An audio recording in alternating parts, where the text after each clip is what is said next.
REM1N.7CE, le fichier qui ne s'efface pas. Je m'appelle Samir, j'ai 24 ans, et je bosse comme technicien informatique freelance. En février dernier, j'ai reçu un mail d'un client anonyme. Aucune signature, juste. J'ai besoin que vous récupériez un fichier corrompu sur un disque dur externe. Il est sensible. Pas légal. Mais pas ce que vous croyez. Vous serez payé.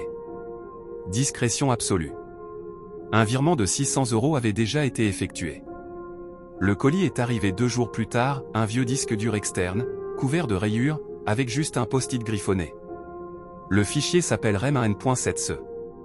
Ne pas ouvrir. Ne pas l'effacer. Détruire si nécessaire. C'était comme une invitation. Alors bien sûr, je l'ai ouvert. Sur le disque dur, une seule chose, un dossier verrouillé intitulé « System Void REM7CE ». J'ai tenté de le décompresser avec un logiciel spécialisé.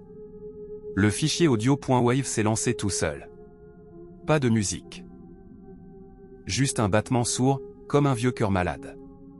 Puis une voix synthétique, pleine d'interférences, murmure. Je me souviens. Je suis encore là. L'onde sonore affichait une forme, presque humaine. Un visage, déformé, criant sans bruit. J'ai paniqué. J'ai fermé la fenêtre. Mais le fichier a continué à jouer. Même après avoir débranché le disque. Cette nuit-là, j'ai rêvé que j'étais enfermé dans un couloir noir, sans fin. Et qu'un visage sans yeux me suivait à distance constante, répétant en boucle. Tu m'as réveillé. Tu m'as réveillé. Tu m'as réveillé. Je me suis levé en sueur, l'oreille bourdonnante, avec une impression bizarre d'écho dans ma chambre. En rallumant mon PC, je me suis figé. Tous mes dossiers avaient été renommés en une date, 8 septembre 2012. C'était la date de mort d'un de mes anciens camarades de classe. Elias. Suicide. Il s'était jeté sous un train après des mois de cyberharcèlement. J'ai voulu éteindre le PC. Mais l'écran affichait un nouveau message. Elias n'est pas effacé. Il est sauvegardé. J'ai fouillé dans mes vieux disques. À l'époque, Elias postait des vidéos étranges sur un forum privé, presque inconnu. Montage bizarre, distordu. Il disait voir des choses à travers les écrans. Des entités qui ne vivaient que dans la mémoire. Il appelait ça le résidu numérique. Dans sa dernière vidéo, jamais publiée, il disait: ils s'attachent à ceux qui les regardent. Ils deviennent ce que tu attends.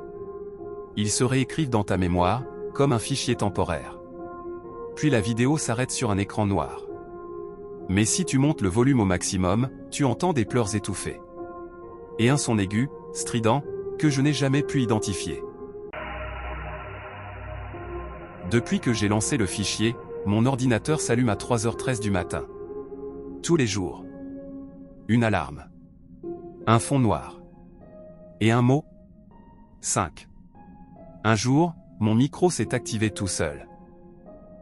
J'ai reçu un mail de moi-même, à moi-même, avec un enregistrement joint, ma propre voix en train de parler dans mon sommeil. Je répétais en boucle. Je suis dans toi. Je suis toi. Je suis en cache. Puis des bruits de frappe. Comme si quelqu'un tapait depuis l'intérieur du micro. Je reçois un appel, numéro masqué. J'hésite, je décroche. Une respiration. Puis une voix d'enfant. Tu ne peux pas nous effacer. On est dans ta rame. Et la ligne coupe. Ma caméra s'allume. J'apparais à l'écran, mais avec des yeux vides, et un sourire figé. Je tape dans l'écran. Rien. Mais mon reflet, lui, lève la main, en retard d'1 seconde. Je décide de tout formater. Reboot complet. Nouveau matériel. Je change même d'appartement. Mais la première fois que j'allume le nouveau PC, le bureau est noir. Et un seul fichier est présent. Le même nom. REM1N.7CE. Je m'effondre. Il n'a jamais été sur le disque dur. Il a toujours été en moi. Je ne dors plus. Quand je ferme les yeux, Je vois des lignes de code s'afficher dans le noir. Mon reflet a cessé de me suivre dans les miroirs. Maintenant, c'est lui qui me regarde en premier. Et chaque fois que je branche un appareil neuf, une voix me murmure depuis les enceintes. Tu m'as restauré. Les autres viendront. Si tu lis ça, c'est peut-être trop tard. Je vais essayer de détruire tous mes disques. Peut-être que ça m'effacera avec. Mais souviens-toi d'une chose. Certains fichiers ne s'ouvrent pas. Ils se réveillent.